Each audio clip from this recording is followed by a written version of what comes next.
मुश्किलों की घड़ी से हम गुजर रहे हैं। मैं जानता हूं एक ऐसा वक्त है कि जहां पर हम जितना भी करें वो कम नजर आता है, क्योंकि लोगों की तकलीफें ज्यादा है और हमारे करने के जरिए बहुत कम है।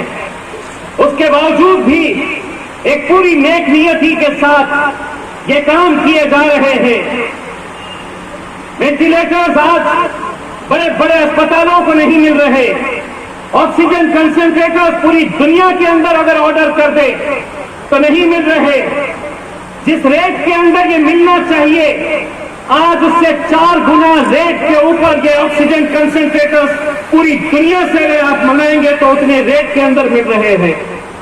असद साहब ने जब 1 महीना पहले ये कहा कि कैसे रेट इसके बढ़ा दिए गए हैं, तो मैंने कहा कि असद भाई इतने महंगे रेट के अंदर तो क्या हम मंगा रहे हैं? उन्होंने कहा हाँ, क्योंकि इस वक्त पैसा मायने नहीं रखता है। अगर एक वेंटिलेटर ऑक्सीजन कंसंट्रेटर्स से अगर किसी की जान बच जाए तो इसकी कोई कीमत नहीं है, कोई कीमत नहीं है।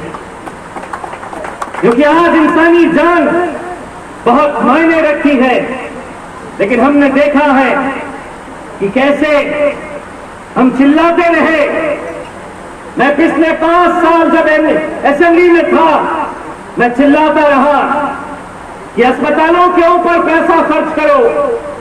200 बेड का हॉस्पिटल मेरे औरंगाबाद शहर में 2013 के अंदर सैंक्शन हुआ था, लेकिन महज एक 7 एकड़ जमीन चाहिए थी, नहीं मिल रही थी।